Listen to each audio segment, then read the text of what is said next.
for transcription. I pay somebody on Fiverr to transcribe the interviews for me, and then I don't use them. I don't post them anywhere, just as an FYI. But I know I have some of your written responses, but just for the benefit of your specific perspective, can you give me a bit of an overview about Boom and the year you've had? Yeah, sure. So, I think probably the best way, the simplest way to think about Boom, is that we're game creators. At our core, that's what we like to do, and I think that's what our partners rely on us to do, is to create gaming products and platforms that are sustainably entertaining, right? We don't enter deals to do, or I should say, we don't do a lot of off-the-shelf products. Nearly every deal that we've done to date is a multi-year strategic partnership, in which we're trying to build something that has lasting value. And so then that's sort of the other side of us, our personality as a company. We're game creators at heart, but we're also very business minded. And so part of our relationship with nearly all the partners we work with is, okay, we've got this gaming database, or we've got this user base. How do we monetize it? And that can change depending on what states they're live in, what their assets look like. In some cases, the incremental value of the product could be, or I should say, the value of the product could be in generating incremental traffic and purchases of a streaming product. If you're, a media property, in many cases, it's converting into real money sports bettors. In other cases, it might be freemium. So, we've got a lot of experience in monetizing user bases once we attract those users and retain them on the gaming product. In terms Right. of what we've done this year, and sort of where we are as a company, just like a quick overview there. We are now just about 75 full time. Right, or I should say right at 75 full time, nearly all technical, all based in the U.S. We're headquartered in New York, but we've embraced the geographical flexibility of COVID and gone, I'd say, like, remote first, even though we'll always call New York home. And our focus right now is exclusively B2B. I think one of the things, if you look at us, if you look us up online, there's some stories about us from a few years ago that can,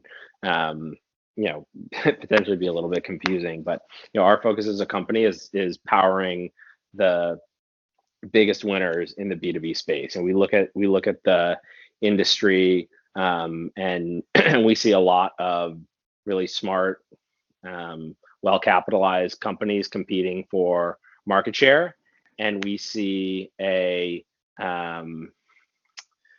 legacy content creation ecosystem which is rather outdated, which is sort of built for a world in which, or I should say, like a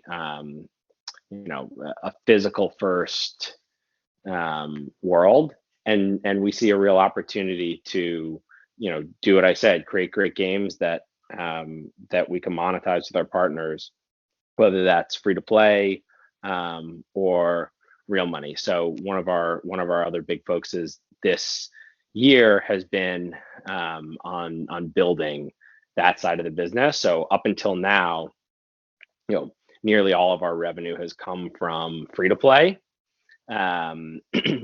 Next year that will start to change as we release our first real money gaming products, and obviously we announced the deal with Rush and with Golden Nugget, and so those will be the first two customers on that side of the business. We hope to have our first titles live either Q4 this year or Q1 of next year. Great. And I want to touch on the free to play aspect, which is something that I didn't cover too much in my questions. But I'm curious kind of how you view it as an avenue within the world of expanding real money sports betting, is free to play something that you believe to be a stepping stone into real money, or long term will it exist separately as its own channel will seek out over time? Yeah, I think it's kind of both, and it kind of depends on the property. Most free to play players, well, let me start this way. Like, if you look at mature gaming markets, free to play is still an important acquisition channel, important top of the funnel acquisition channel, and I think that will be the case in the US too. The user experience for someone who's never placed a bet to open up any of the existing sports book apps or online casinos is pretty intimidating. And so I think there's always going to be a place for a mass casual product that is highly accessible, and being free to play is a big component of that, right? Like, not having to wager any money obviously makes it more accessible, but it's not the only component. The simplicity of the game play, and sort of where and how you access it is a big part of that too. So I think it's always going to be part of it. I also think it will change over time, and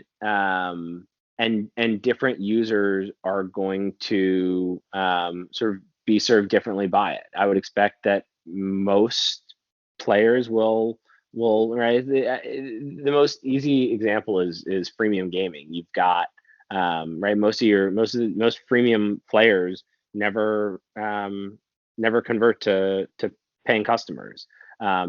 Probably will be the case for free to play as well. It's a way to enjoy the game. Most of the trends hold for around just like incremental viewership. You're more likely to watch a game if you've made a wager on it, whether that wager is $500, $5 or $0, but you have a chance to win 50,000. You're more likely to watch the game. So I think there's going to be a lot of value there for partners and for fans, sort of indefinitely. And it's sort of our job to make sure that we just keep that the products relevant and unique, right? Like, it's not going to be the same product 5 years from now. I think we're gonna have to innovate on the product experience too, if we want to keep that category fresh. That's like any other sector of gaming. Right. And within the free to play world, and I guess also the real money world, are you finding any surprising demographics or kind of latching on to sports betting and or free to play gaming in a way that you haven't previously seen? It's still too early to say. So many states don't have real money or legalized sports betting yet, or legalized. Even fewer states have legalized online casinos. So I think it's a little early to say what the demographics are, just because not every state has access to the same product suite. What we are most focused on, and this will continue to be the case, is new players. We look at the landscape and we see a lot of people going after existing sports bettors.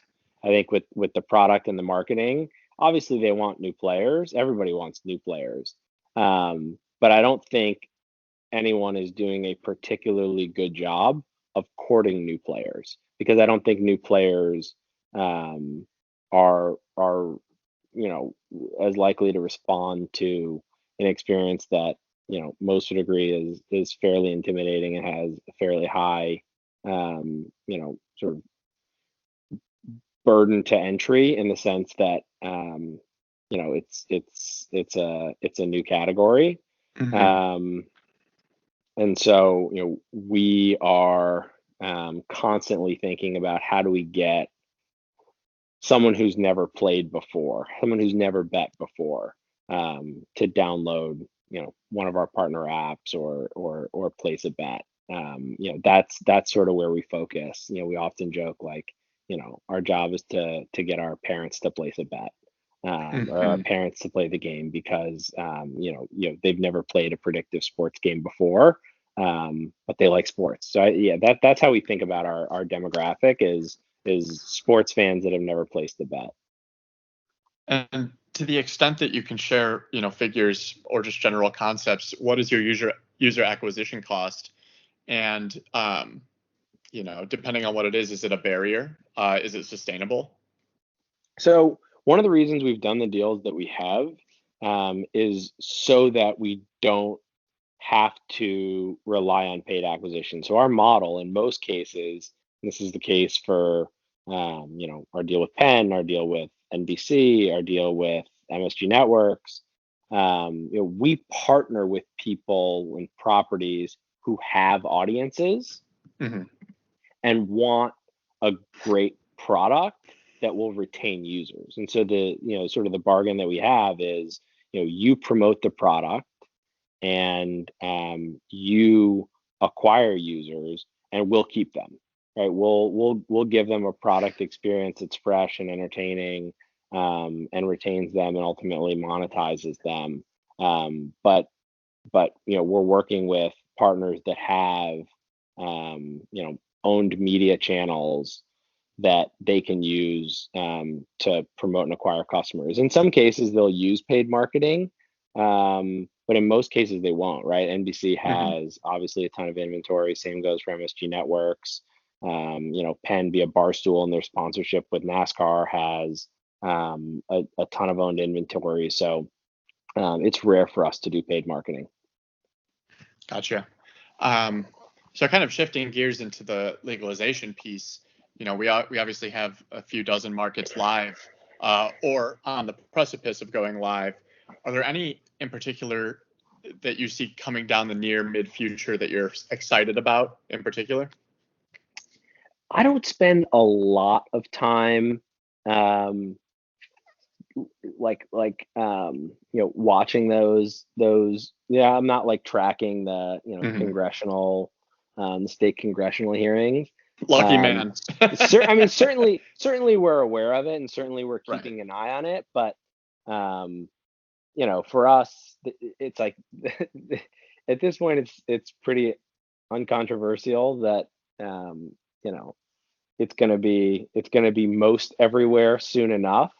And so, we're a lot more focused on just building great products than we are on where legalization is coming. Because again, we're not necessarily in certain deals we've done, or we've acquired market access, but then we've gone and sort of reused that with other partners. So like in our Mhm. deal with Penn, we acquired market access because that was a strategic asset that they had and we liked. But we opted not to actually go and operate ourselves. We opted to use that market access and achieve, broader partnerships with Rush and Golden Nugget to distribute our content and do some other things. So we're not thinking a ton about who's next to legalize. That being said, many of us are in New York, and New That York, was I my think, next has question. and New York has taken a interesting approach, right? Like they've said, we want to make money for the state.